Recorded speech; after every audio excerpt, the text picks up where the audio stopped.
por estar con nosotros. Bienvenida. Hola, muchas gracias. Laura, primero que nos quede claro, ¿no? En Estados Unidos hay una emergencia, particularmente en Nueva York, en San Francisco. Llamó la atención el caso por los 2 niños contagiados. ¿Cómo está cambiando en particular el contagio y, por supuesto, estos 2 nuevos episodios con menores de edad? Bueno, la cuestión es que, como con cualquier otra enfermedad infecciosa, mientras más personas estén infectadas, vamos a ir viendo, digamos, características de la misma infección que no habíamos visto cuando solamente eran unos cuantos. Y bueno, las infecciones en niños de hecho son esperadas, o sea, incluso, digamos, la presentación de la enfermedad es un poco distinta en niños y en adultos, y la epidemiología también. Entonces, digamos, no es algo raro que se vea en menores. De hecho, incluso hubo otro brote en 2003, ese brote, digamos, fue muy famoso, precisamente en Estados Unidos, y los principales afectados fueron menores. Entonces, bueno, o sea, eso, digamos, no es algo inesperado. ¿Cómo es el método de transmisión, como el ABC para toda la población, para que todos lo podamos entender? Perfecto, sí.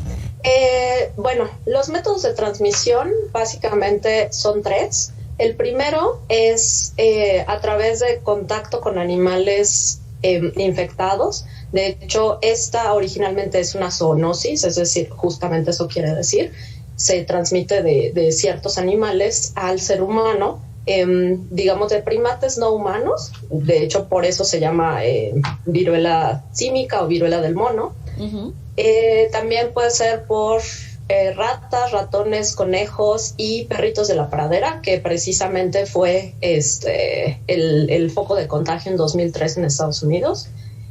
La otra forma de transmisión es con el contacto directo con las lesiones de la piel de las personas infectadas o con sus secreciones.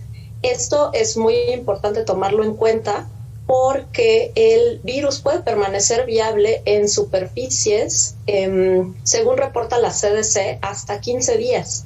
Entonces, superficies, estamos hablando especialmente de ropa de cama, de ropa, o sea, en telas, pues, digamos. Uh-huh. Y la otra forma de transmisión reconocida es la vía aérea, es decir, bueno, pues esta ya la conocemos bastante bien por la pandemia de SARS-CoV-2. Sí. Sin embargo, bueno, esta no es la vía primaria. Es decir, habría que pasar mucho tiempo en una habitación cerrada con una persona infectada para poder llegarnos a infectar por esta vía, o estar en un contacto muy cercano con ella, digamos, como dicen, ¿no? Respirar su mismo aire durante mucho tiempo.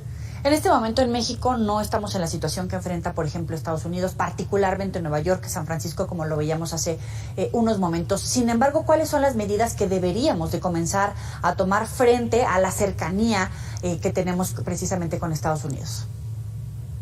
Claro. Bueno, en primer lugar, dadas las vías de transmisión, pues es algo que ya conocemos bastante bien, que es el uso del cubrebocas. Y la otra cuestión que creo que sería de ponerle un poco más atención es el evitar el contacto con personas que sospechemos que están infectadas. Uh-huh. ¿Cómo podemos saber si una persona está infectada o no? Los primeros síntomas, la verdad es que son difíciles de distinguir de otras enfermedades virales. Es lo que se le llama flu-like o similar a influenza. Es decir, es puede ser un catarro, puede ser una irritación en la garganta, es decir, todo lo que asociamos con una gripe. Sin embargo, esto, digamos, evoluciona hacia las lesiones cutáneas, que de hecho estás mostrando en pantalla. Y bueno, ya teniendo esas lesiones, pues sabemos, ¿no? que y la linfadenopatía, que precisamente es la inflamación esta tan tan marcada en los ganglios linfáticos, pues ya sabemos que la persona lo más probable es que esté infectada. Entonces hay que evitar el contacto con esas lesiones y con las secreciones de la persona. La otra medida que en este momento sería importante es evitar lugares donde podamos tener un contacto muy cercano, es decir, con la piel de otras personas que no sepamos en qué estado de salud están. Es decir, pues evitar a lo mejor discotecas, evitar festivales o si es que de verdad pues tenemos muchas ganas de ir, claro, ir completos, cubiertos completamente.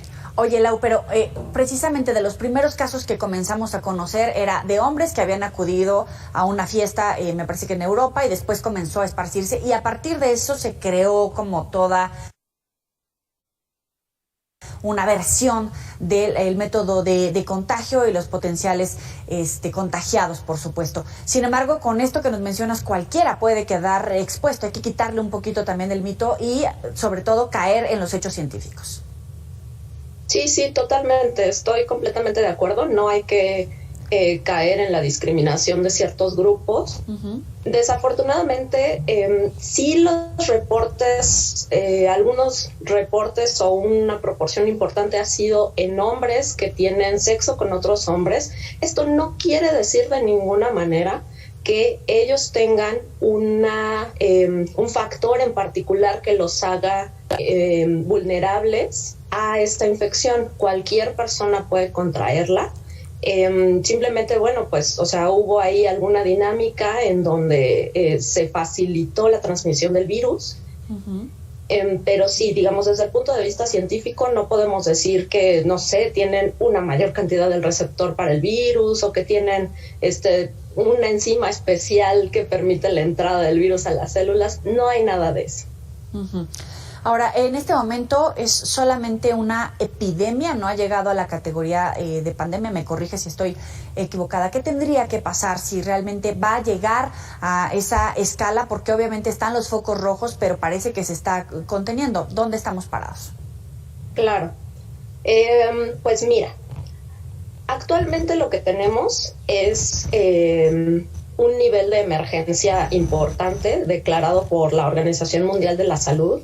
Esto se admitió, digamos, el mismo, el doctor Tedros ya ha admitido que es, digamos, parte de los esfuerzos para que los mismos gobiernos reaccionen, es decir, para que se tomen las medidas necesarias y que esto no se convierta en una emergencia, bueno, pues como la que ya ven, la que ya viene detrás, digamos, la del coronavirus, ¿no? Claro. Ahora, personalmente, yo considero que tal vez sí podría llegar a declararse pandemia, pero ojo, tampoco creo que haya que entrar en pánico.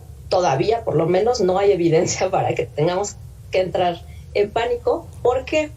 Porque una pandemia, digamos, es un término epidemiológico y eso se refiere a el número de países y el número de personas contagiadas por esta enfermedad. No se refiere a qué tan grave sea la enfermedad. Y de hecho, digamos, si nos vamos a los números, pues actualmente tenemos por ahí de 20,000 casos reportados y tenemos menos de una decena de muertes. Entonces, sí hay que cuidarse, por supuesto. Cualquier persona, insisto, puede contagiarse, puede llegar a haber complicaciones.